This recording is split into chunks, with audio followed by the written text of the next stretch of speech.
বিটিআৰৰ প্ৰায় 22টা যিখিনি জাতি জনগোষ্ঠী আছে, জাতীয় সংগঠন আৰু ছাত্ৰ সংগঠন একেলগে 2020 শান্তি চুক্তিৰ পিছত নিখিল বড়ো ছাত্ৰ সন্থাৰ উদ্যোগত আমি সমন্বয়ৰক্ষী সমিতি এটা বনাইছিলোঁ CCBTR আৰু ইয়াত প্ৰায় 30টাৰো অধিক জাতীয় আৰু ছাত্ৰ সংগঠন আমি একত্ৰিতভাৱে কাম কৰি আহিছোঁ। পুনৰ আজি এই সন্ধিখনত আমি মূলতঃ 5টা বিষয় লৈ পেলাই আজি এই কোকৰাঝাৰ প্লেনেটৰিয়ামত প্ৰেক্ষাগৃহত আমি আলোচনাত মিলিত হ'বলৈ আমি একত্ৰিত হৈছোঁ আৰু এই আলোচনাত বিটিআৰ প্ৰধান প্ৰমোদ বড়ো ডাঙৰীয়াও উপস্থিত থাকিব। বিষয়টো হ'ল যে CCBTR আৰু বিটিআৰ চৰকাৰ, এই চৰকাৰৰ মাজত এটা দ্বিভাষিক আলোচনা হ'ব। আলোচনাৰ বিষয় ৰাখিছোঁ আমি বিটিআৰৰ স্থায়ী শান্তি সম্প্ৰীতি ভাতৃত্ববোধ আৰু এনাজৰী আৰু ইয়াৰ লগতে যিখিনি 22টা জাতি জনগোষ্ঠী আছে, বিভিন্ন ভাষা ভাষী ধৰ্মাৱলম্বী লোক আছে, তেওঁলোকৰ যি সামাজিক যি উন্নয়ন, সামাজিক যি এটা অৱস্থা, আৰ্থিক সামাজিক যি পৰিৱেশ, কমিউনিটি ডেভেলপমেণ্ট আৰু শিক্ষা যিবিলাক সমস্যা, শিক্ষাক আগুৱাই নিব লাগে, নৱপ্ৰজন্মক আগুৱাই নিব লাগে, সেই গোটেই বিষয়টো লৈ পেলাই আমি আজি আলোচনা কৰিম।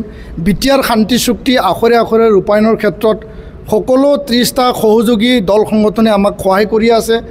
এই যি চুক্তি ৰূপায়ণৰ ক্ষেত্ৰত ক্ষিপ্ৰতাৰে আমি কেনেকৈ আগবাঢ়ি লৈ যাব পাৰোঁ আৰু ইয়াৰ পিছত বিটিআৰত সদায় আমি ভাতৃত্ববোধ আৰু এনাজৰীৰ এটা সমন্বয়, পিচ এণ্ড হাৰমনি আমি কেনেকৈ গঢ় দিব পাৰোঁ, যাতে কাৰো কোনো আমি মানে যি এটা সামাজিক এটা যি বুজাবুজি আছে এইটো কেতিয়াও সংঘাত নাহে, সেই কথাটো লৈ পেলাই আমি আজি আলোচনা কৰিম। আৰু তেওঁলোকে নিজৰ নিজৰ জাতীয় সমস্যা, মাটি বাৰী সমস্যাই হওক বা ভাষাৰ সমস্যা, সামাজিক সমস্যা, অৰ্থনৈতিক সমস্যা আৰু সমাজখন আগুৱাই নিয়াৰ ক্ষেত্ৰত যিখিনি সমস্যা তেওঁলোকে উপস্থাপন কৰিব।